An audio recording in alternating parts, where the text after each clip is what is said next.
Madrid fans, until you can fully understand the fact that Kylian Mbappe and Vinicius Jnr. are not the problem at your club, neither are they the solution, that is when you will have peace of mind. Your problem is not an individual problem. Yesterday when Real Madrid lost, their main scapegoats for many of the fans were not available. Oh, Mbappe is not in the box. Oh, Mbappe this, Mbappe is the problem. Mbappe has ruined this team. He was not there at all. But he was there in the game versus Osasuna, and you guys still lost. So even as an Mbappe fan, I will tell you, even though Mbappe was there, you could have still lost yesterday. Many of them were now saying, oh, Vinicius Jnr., we have given you the team, give you the team to perform. Oh, Gonzalo was in the middle, they didn't see do anything. That is the Mbappe FC and Vinicius FC. Your team is not player FC. Your team doesn't have an individual problem. It is a team problem. And the problem is not even Steve, the team, the squad playing. It is the squad planning. It is the hierarchy. It is Papa Perez. It is those above. It is this new model that they have adapted that is the problem. They are giving a half-hearted try to modern football. Let me tell you something. Pep Guardiola came to Manchester City. In his first season, he finished third. Jurgen Klopp came to Liverpool in his first season. He finished fourth. Now I understand. Those two clubs are not the same size in Manchester City. Real Madrid, and they are at a different point with Real Madrid. But this is modern football. And you can learn from what others have done to be successful for an extended period of time. It was extended period of success that those two clubs enjoyed. You hired Xavi Alonso, and you were still doing player power. Right from ancient times, Real Madrid has been a club that's had strong player power. The players always had a strong say at the club. But that was when the players were the absolute best in the world. Not these current players. Papa Perez. You cannot be going to Bournemouth and signing a centre back. You cannot be going to, what's the club that he brought Mastantuono for? You cannot be bringing some of these average players in and expecting world-class results immediately. It's not possible. If you want to go the route of modern football, where you fully give into a manager's ideology and philosophy rather than the player's power and the player's individual quality, then it will take a period of time. It will take a while. And you could see, that's why Xabi Alonso was clashing with most of the players. He wanted to bring in his pressing style of play, and he had a good fusion of that ancient style of football and modern football. But were Real Madrid patient? Were the fans patient? Were the ownership patient? Because if you look at the points, Alonso was not doing bad. The results are not even terrible. He was still doing decently well, even in the Champions League as well.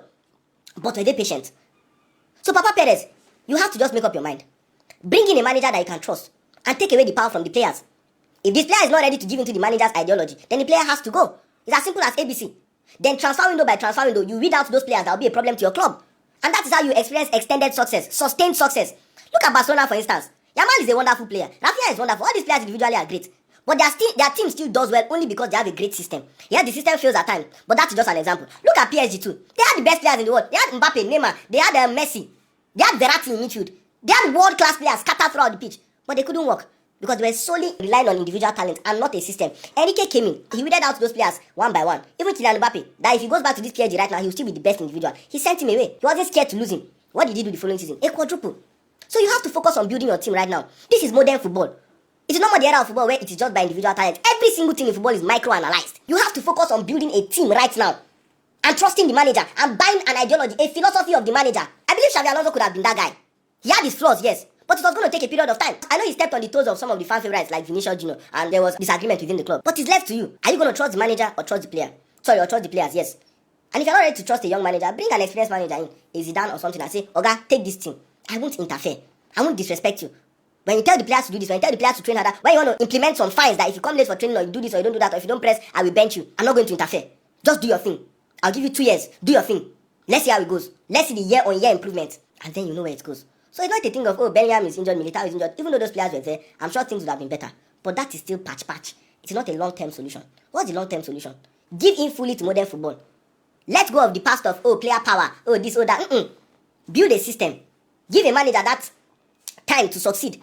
Great things take time to build up. I know that Barcelona, as if he came in his first season and won a quadruple. Sorry, a domestic treble. I understand that is pressure on you guys. But the system worked instantly because the players fully bought into it. Barcelona was already in a tough spot, so they knew that they had to buy into it. They had to give their all to one system that he had given them. And all Real Madrid players really bought into this Xabi Alonso system. The answer is no. So it's not a thing of Vinicius, Mbappe. I'm an Mbappe fan. I love Mbappe. But I'll still come out and tell you, it is not Mbappe's brilliance. Mbappe can score 100 goals for Real Madrid, and there's a high chance they'll not win a trophy because he cannot do it alone. Football is a team sport. So you have to take away the power from the players and give it to a manager that you can trust. If you're not ready to do that, then you have to stop signing all these small boys. If you want to sign a centre back, you have to be looking at the likes of Saliba, maybe Konate, I don't know. All these Osho-free that you want to be doing that you're collecting free transfers. When you look at midfield, you have to look at someone like Vini Jnr, someone that can regulate football, regulate possession. Profiles like Pedri. You have to go for the best of the best if you are sure that you want to give this power to the players. Because if they don't have that quality to deliver. Papa Perez, I saw you angry as full time, but you don't have any right to be angry because you are part of the problem. In fact, maybe you are the main problem. This your current model, I told you, is a problem. Until you stop signing all these mid players, all these average players that should never be seen in the Real Madrid jersey or seen starting for Real Madrid, the club cannot go forward. What are we saying here? Prime Papa Perez will go to Arsenal and collect Saliba. Go and carry a ready-made centre back that is in his prime that will still give him a few years and go forward. Then to Bournemouth carry Dean Housing. What is Adagule doing starting for prime Real Madrid? Master Tuoni, waiting the fight for Real Madrid. Even this Thiago, no hate on him. But what is he starting in a prime serious Real Madrid? Midfield of Tchouameni, Thiago and Gule. Where does he happen? Garcia too. I'm sorry, he doesn't start. Even Rudiger in this current state, Alaba, all of them don't have business. The only two world-class players that Papa Perez has signed in recent times is Courtois and Mbappe. Maybe you can add Trent. Vinicius was brought in as a small boy. Vinicius took time to work out. Vinicius took a while to work out. Do you have that same patience? Brahim Diaz, all these guys. They're not supposed to be starting for the greatest club of all time. And if you say that you want to play this model of bringing young players, signing young players, you have to bring a manager that you will trust and live for a very long time. Nobody this one where you go hire a manager, 2 months, 3 months, they'll fight.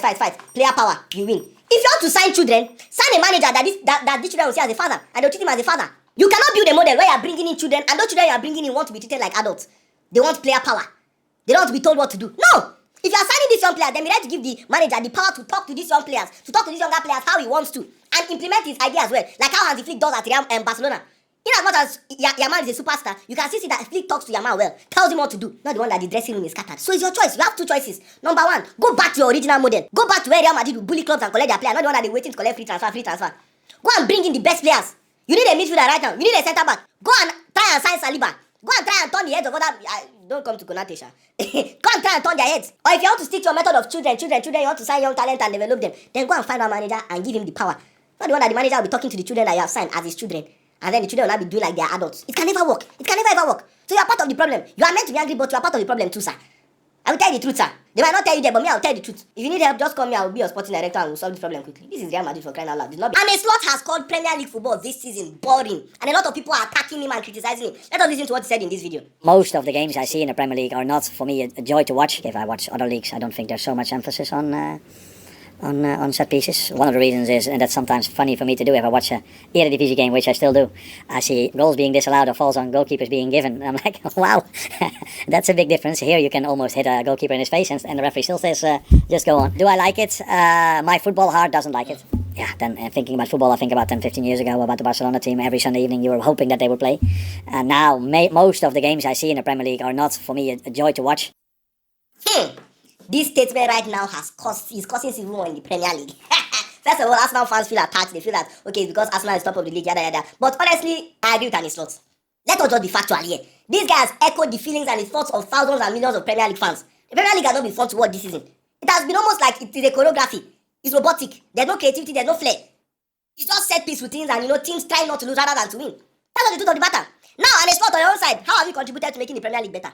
Is it with this nonsense football we're playing at Liverpool? And is your own football good? But let's just be honest, the Premier League product as a whole has not been good this season. Arsenal fans is not an attack on you guys or attack on your club. No. It's just the state of the Premier League right now. You cannot tell me that you have enjoyed watching the Premier League right now than you did 10 years ago, or even 5 years ago, or even 2 years ago. That's not the truth of the matter. Right now, the Premier League is more about set pieces, corners, throw-ins. Look at how Brentford use throw-ins. They have that player, Kayode, that his hands are basically rockets. So teams are now happy to just play to get a throw-in or a corner rather than play to try and create something and score from open play. Look at the nonsense game that we watched yesterday, Arsenal versus Chelsea. Let's just be factual here. Yaya Toure came out and spoke about it. Many Premier League legends have spoken about this thing. The Premier League product right now is poor. I know that you guys don't want to hear it from somewhere like Arne Slot, don't shoot the messenger. You understand? That kind of thing. Me, I don't want to hear this guy talk. Mostly says rubbish in his press conference. But that's the truth of the matter. Today he has said the truth. He has echoed the feelings and just aired the feelings of millions of us around the world. You cannot tell me that you have truly enjoyed the Premier League. Arsenal will win the Premier League probably 100% and they will deserve to win it. It's not even about them. It's just about the Premier League and what the Premier League is about. When Premier League football is interesting, we say it. You also highlighted the set pieces. The WrestleMania that goes on in our boxes down in the Premier League. Look at corner kick. Everybody's gathering around the keeper or they are hugging somebody. I saw Rice hugging this one. Who was hugging somebody too for Chelsea? One Chelsea player was hugging an Arsenal. Like the hugging, I don't understand what is going on. Referees should use their whistles more for these corners and set pieces. There's too much wrestling going on in the box. You need to take control of the thing. It's not looking like football again. It's not looking like the game that we grew up watching and loving. That's not the truth of the matter. He highlighted that how he enjoyed watching Barcelona football that year. That he used to look forward to their games. How many Premier League games do you look forward to? Most times you only watch Premier League football when your team is playing. Or maybe a rival because you want to get top 4 and you don't want the team to get top 4, that kind of thing. So this is not the truth of the matter. Premier League football this season has not been that great. You might not like Arne Slot, but I promise you don't like him. There's no way that you don't like him more than me. And me, I'm agreeing with him. It's not because he suits my agenda. It's not an agenda against Arsenal. It's just the state of the Premier League right now. It's poor. It's not interesting. I cannot be watching a big game, Chelsea versus Arsenal, and it is decided by 3 corners. 3 goals scored, 3 corners. I'm sorry, that's not what I want to watch. So the Premier League right now is in a very poor place. And that is not just about Arsenal. It's about every single team in the Premier League. From Liverpool to Man City to Man United to Chelsea. None of us are playing great football. Nobody is playing exciting, wonderful, mesmerizing football that will actually get you off your seats. The Premier League right now is like the NFL. If you used to watch the NFL like, rugby, American football. The way they used to stop. They will plan sets. The way they used to plan their plays. Everything is planned in the Premier League. There's no more. Bro, I'm sure that this season in the entire history of the Premier League, this is the season with the most set piece goals at this point of the season. And it's not going anywhere because the Premier League is so rigid, and which other way can you score? They have found set piece as an easy way to go, and it has killed the product. Barcelona players are really starting to convince me that this comeback might happen tonight. I don't know. Their posts are just giving me the kind of vibe that something special, something iconic will go down tonight. Look at Rafinha. He posted 1% possibility, 99% faith. Same thing Lamine Yamal posted yesterday. 1% chance, 99% faith. Now their official page posted too. 90 minutes or more are very long in the Spotify Camp Nou. Real Madrid has created an eternal template. That time that Arsenal beat them in the first leg, 90 minutes is a long time in the Santiago Bernabeu. They still pump them. But Barcelona can break that course today. I'm just getting a feeling, in football, their eras, their seasons, their cycles. Look at it 2 weeks ago. Barcelona lost 4-0 to Atletico, then bottled La Liga. They bottled the 4-point gap. How many points was it? Now, Real Madrid, look at their own week now. They are losing everywhere. Osasuna and Getafe back to back. This can just be the week where after Real Madrid bottled, Barca will still win again. You know when your blessings come, it comes in abundance. So that's what I'm just feeling tonight. That this week might not be perfect. The day before, Real Madrid bottled La Liga completely. And now, today again, Barcelona might come back. See, if there's one club that I can trust to score 4 or 5 goals today, it is Barcelona. But if there's one club that I can also trust to concede 4 goals today, it is Barcelona. Barcelona can definitely score 5-6 goals today. But the problem is that will it be unreplied? They need 5 goals unreplied to win in normal time. If they score 4 goals and Atletico score, Atletico have won. So they need to score 4 goals unreplied. But I've seen Barca do this before. I've seen them do this before. But that time their defense was definitely better. Hansi Flick has definitely restructured and adjusted his highline. He's more cautious now. But can they withstand Atletico for 90 minutes while going full throttle? Because you have to do your all to score. And do not forget, they also have that village man, Ferran Torres, as their striker today. That's the problem. These are the little things I'm looking at, and a little bit of doubt is happening and entering my mind. But it is Spotify Camp Nou. We have seen many nights like this. Normally, Atletico, Nabasa picking. Yamal, Rafinha, these guys are special. I remember last season, they were losing 2-0 or was it 3-0 to Atletico de Madrid. In the same match, they came back. Bro, if Barca can score 2 goals in that first half, wallahi, this comeback will happen. It will do people like think it will happen, I'm telling you. I don't know. I don't know that feeling. Maybe my feeling is wrong, but honestly, I believe 100% Barca can score 5 goals in this game. My only problem is, will they score them unreplied? We don't know yet, but we'll find out as Barcelona take on Atletico de Madrid in their home away authority that I cannot get from the Dedicated States WhatsApp store. Go to our WhatsApp store only and shop right now, delivery is all right. The only thing that is making me hold back a little bit is the lack of Frenkie de Jong, lack of Lewandowski. So, but then, that is what will make him more special. Tonight, Ademola Lookman.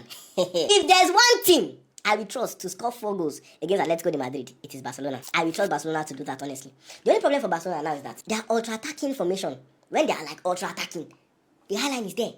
And Giuliano Simeone still exists. In a way, Simeone has been protecting his players very well. You notice, Lookman will play 60 minutes, 50 minutes. Same thing with Griezmann, same thing with Alvarez. He's managed for this one game. They have given up on La Liga. They know they cannot win the Champions League. They know they cannot win any other trophy. This is the only trophy. Like, they are going to kill themselves on that pitch that day. I trust that 100%. Barcelona also have some very important players missing. Lewandowski is injured. Frenkie de Jong is injured. I mean, the de Jong injury is worse than the Lewandowski. But without Lewandowski, you are subjected to Ferran Torres as a striker. And Barcelona needs to be very clinical in this game. Yamal, Rafinha, Lopez, Ferran, Olmo, all of them have to take their chances. Even have chances. This is the kind of game that if you can score in the first, 10 to 15 minutes, Atletico is unsettled. Atletico is a team that I know that can concede these 4 goals. I'm very sure of it. But my problem is that on the other end, on those counter-attacks, how will Hansi Flick apply the highline in this big game? Because to be very fair to Hansi Flick, since that Atletico loss, he has adjusted the highline. Especially that Osasuna lost too. He has adjusted the highlight. He has brought it back a little bit. But then Barcelona needs to be very, very attacking in this game. How will they fare in this kind of big game? Will they be able to fight the temptation of going to their old habits of that highline and stuff like that? These are the problem. This is the conundrum. Apart from that, they need to be extremely clinical. They are not really be as clinical as expected. Very good for Yamal. He's coming off a hat-trick versus what team they played the last time. So he's in very, very good form. But then Soloff, he's in good form too. Alvarez, Giuliano Simeone. See, that game that they played against Barcelona in the first leg, Simeone absolutely violated everybody on that left wing. He was taking Balde to the workshop and destroying him, or was it even on the right wing? That's from his own perspective. So he's a problem. The pace is a problem. The pacing behind is a problem. I think 3 of the 4 goals Atletico de Madrid scored were like cut back and tapping. So Solot might not even start, because he might want to start with that pace, that counter-attacking pace. Since you know that Barcelona will be trying to attack him very well. And just that one chance, they score from the highlight. So I believe this will be a very high-scoring fixture. I've seen Barcelona do greater comebacks than this, but that was a whole different team when they did that remontada versus what's the name, PSG. So it was a whole different team, a whole different scenario, and Barca still has UCL to focus on, still has the La Liga title race, and they have players missing. So I can't 100% say Barcelona can do this. If there's any team that I know that can do this, it is Barcelona. They can do this. On a very good day, everything goes perfect that night. We can be talking about the game after 90 minutes and discussing one of the greatest ever comebacks I've seen in football. But do I see this happening? Do I not see this happening? What I see happening is you go to the Adidas store right now and buy the Barcelona with your third kit from our WhatsApp store only. That's the only place you can get the Barcelona jerseys. And obviously you can get the Atletico jerseys too if you want to support our boy. Look man, you can get it too. So make sure you go and shop right now. The delivery is worldwide. I do think Barcelona will win on the night. I think they'll beat Atletico de Madrid. But I do not think it will be enough for Barca to go through. I see Barca winning this game 3-2. Yes, that's my prediction for this game. My boy Adebobo, I think he's going to win his first trophy with Atletico de Madrid in the Copa del Rey. Barca will definitely score goals. Problem is, as they're scoring goals, can they protect their own goal post? Can they keep a clean sheet? Can they completely stop the other team from scoring? Because they have to score, let's say it's a perfect night, they have to score 5 goals unreplied. If they score 4 goals and Atletico scores 1 goal, they are going through Atletico. So even though they concede 1 goal, they need to score 5. So ordinary Barca needs to score 5 goals. Ideal scenario, unreplied. If they want to go to extra time, they have to score 5 goals and Atletico scores 1. So I don't see that happening. Honestly, don't see it happening. And I think Barcelona will win this game 3-1. Sorry, 3-2. The game will end 4-6, right? No, 3-6 on aggregate. That's what I see happening in that game. And I see Ademola Lookman, Adebobo, who have my full support on that day. Nothing special, nothing personal about Barca. It's just I'm supporting my countryman, Nigeria. Liverpool versus Wolves. And a slot has come out to say that the Premier League football is boring. That doesn't like watching the Premier League, doesn't enjoy it. And honestly, he's just echoing how most of us feel. We're not enjoying the Premier League this season particularly. But then, Oga, what is your contribution to it? Is the football you're playing with your own team interesting? Is your own philosophy interesting? I understand that you have to somehow bend to the way the Premier League is being played right now. But your football is nothing to write home about. There's nothing that you're doing tactically that is amazing. The last game we won against West Ham 5-2. It was a combination of set pieces and individual brilliance. I didn't see anything great from you. So you have to contribute yourself, do better. These Wolves that we played last time, we didn't play so convincingly. And these Wolves right now, they are out for blood. They don't want to go down without a fight. They are already relegated, so right now they're just playing their ball freely, nothing to lose. They can attack you. If they score their goals, it's fine. If you tear them, it's fine. They have nothing to lose. So never be very careful of a man that is already down. Because he might want to pull you down with him. So this game, Florian Wirtz is going to miss it again, and honestly, it's painful. When we're playing any of these smaller teams, I always like to have Florian Wirtz. Now we are without Florian Wirtz and Isak, two of our most expensive signings this summer transfer window. Wirtz will be back after our next 2 games, so he'll probably miss our game in the Champions League versus Galatasaray, which is a massive disadvantage. Right now we are fifth in the Premier League table actually, and we need to cement our 4th position because Aston Villa and Chelsea will meet, and I believe Chelsea will take points off them. So let us cement that 4th position for ourselves. Look, last game we started the game where we scored early, but I won't say the performance was so great. And the funniest thing is that our last 3 meetings with these Wolves, we have won all those games 2-1, 2-1, 2-1, 2-1 in the last 3 meetings. So of course this game will probably be 2-1. One big positive is that Frimpong is back. And when Frimpong came off the bench, we saw the amount of, I don't know the word to use, the way he opened up the pitch for us. So I need him on that right wing. Let him play the right back, and then he'll be overlapping for Mohamed Salah, who can then invert. Because Salah being on the right wing out wide is basically useless to us. Same thing with Gakpo on the left. That's why I've been saying Ngomoa should be given a try. But in any case, we see how it goes, and we should not be winning this game. At this point, I don't even care about the performance. I just get my 3 points. I cannot be playing Europa League football. No, we make go to play football for Jerusalem and Galilee. I beg. Win my game for me and the slot. That's your own contribution to the Premier League. Make sure you go to the Adidas store right now and shop for the Liverpool Premier third kit. Go to our website or go to our website and shop right now. Delivery is worldwide. I predict that Liverpool will win this game 2-1. Yes.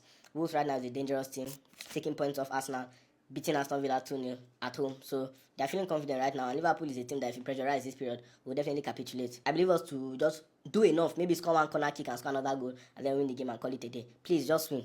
I don't care how you do it. Just get my 3 points. Thank you very much, Liverpool Football Club.